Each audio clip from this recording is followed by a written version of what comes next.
Welcome back to Real Estate Investing with Alex-Deacon. My name is Adam, your quasi-host that likes to softball questions to the main man here, Alex-Deacon, the Deacon of Real Estate. Oh, excuse me there. Yo, what's up, brother? Mr. Deacon, how you doing? Oh, Mr. Deacon, please.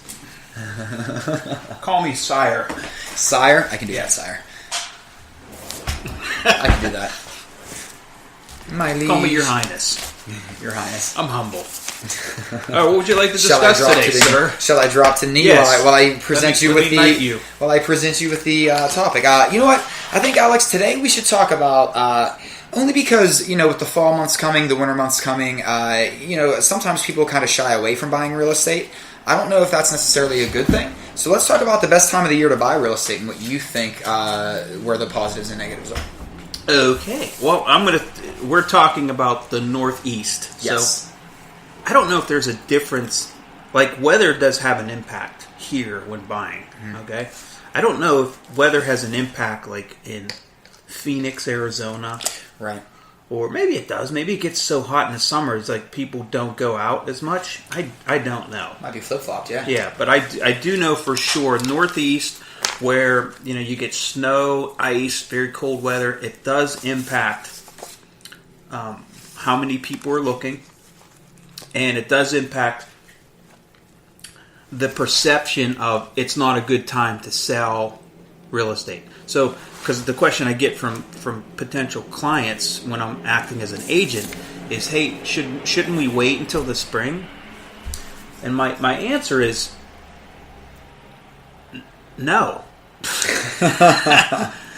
Because what happens is you hit like November and December, it starts to get cold, you have Thanksgiving, you have Christmas, and those times of year people's minds, the person who's not really serious about buying or selling, those folks back off, right? They're we're just going to wait till it warms up, or wait till January when the New Year's over.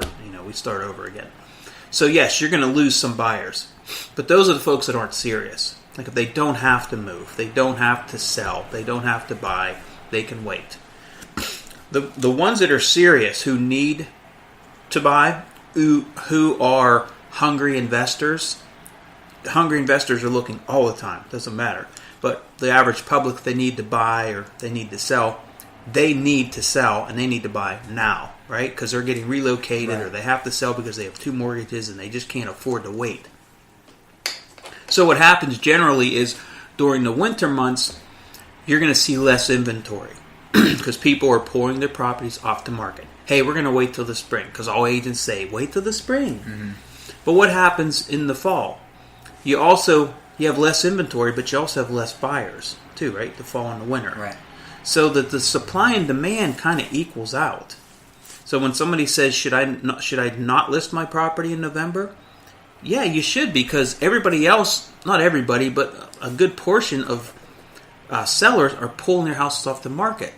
So yes, the demand's going down, but so is the supply. So if you list your house in November, if it's priced right and it's a good market and it shows well, then you're going to sell it. So any time of the year is a good time to sell if you need to sell. Now, preferably, I don't like listing homes when I have to do a flip for myself or for clients.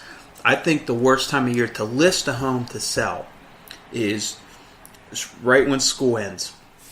Really? So June. See, like, some areas are different. Like my sister lives in North Carolina, so they have like school all year round. But here, when school ends, you got to remember that's like the first week of June. Then, everybody's doing graduation parties, weekends, wedding weekends. We go camping on the weekends. We go to the lake on the weekends. We have July 4th coming up. We have a 2-week vacation. The kids have football camp or band camp, picnics. People are busy. And I notice in real estate, especially when I'm selling a flip, if I price it high in the spring and I don't sell it, and then I drop the price, and the summer it's not selling, it's going to take all the way through the summer for me to sell it again. And then by that time, I'm kind of sick and tired of holding it. The holding costs financially are burning me up. and I have to sell it in the fall for less money than I should have gotten originally. But those are just mistakes you make. Sometimes you price it high not knowing you're high.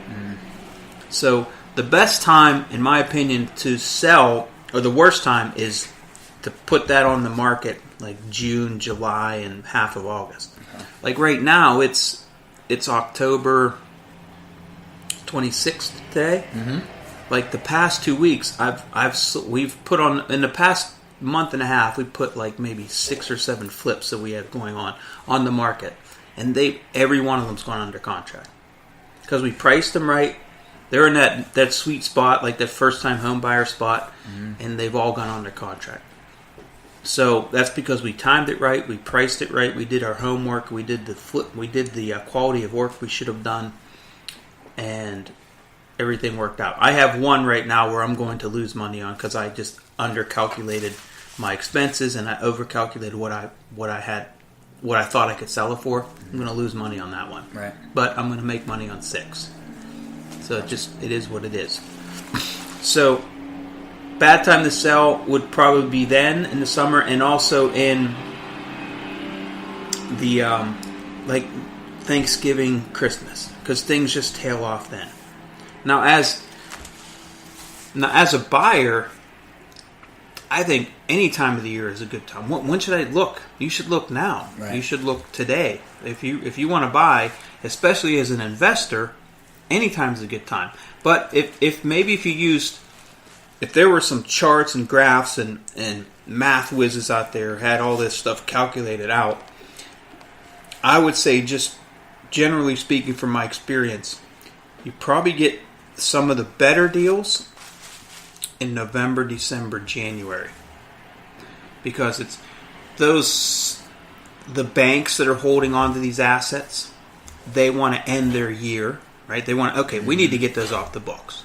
We're not much different than a car dealership. Look, we have so much inventory, we need to unload the 2018s because 2019 is coming. So yes, that could play a little bit of a part in getting a better deal.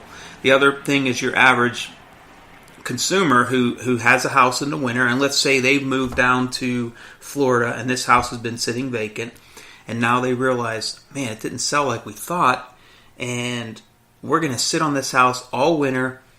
You know, what happens mechanically if the furnace breaks? We could have plumbing issues. I have to have somebody go and check on it. You know, we have to have somebody cut the grass until it gets cold. Somebody has to shovel the snow. It's just a burden on my life.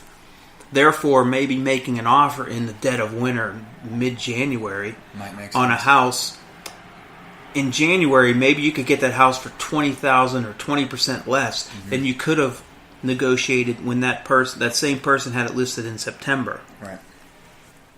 Okay? But that does make sense, right? Absolutely. Yeah, it's like, 4 months of holding that house.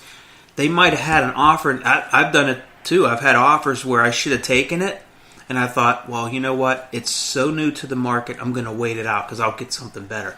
And I never have, and I've sold it for a major loss. So in September, they may have had an offer, $190,000, and they thought, well, it just went on the market a week ago. That means we're probably going to get better offers. And they went through that period where they might have got lucky and got that offer and they should have taken it. And now they hit November and December and things kind of slowed up a little bit. Now they're holding on to it. They're paying that mortgage payment every month. It's a burden on them financially and mentally. It's already and been come January, you're like, I'll give you $175. And they're like, oh, I want it gone. Right. I feel that way about my own properties all the time. Like I just want it gone. I will take that loss. I learned, and I'll take it as educational, and I'll take it as a cost of doing business, and I don't want to make that mistake again and I sell it. So I think the best time to buy, first of all, is you're always looking for a good deal. If you put it on to some mathematical equation, then maybe the best time to buy, at least in the Northeast, where it has to do with weather and end of the year for corporations like banks who have a lot of REOs, real estate owned foreclosures. In my mind, you probably get incrementally a smaller but better deal in the months of November and December, and in the cold months, January, February. Okay? Gotcha. And you know what? And to piggyback off but let me just back up. Yes, sir. So let's back up. But to wait Oh, well, Alex said just to buy in November, December, January, February. No. Right. No. You're always looking. I'm just saying there's a slight better chance that you're going to get some better deals on the coldest day in January where nobody's going out because there's a foot of snow. Mm-hmm.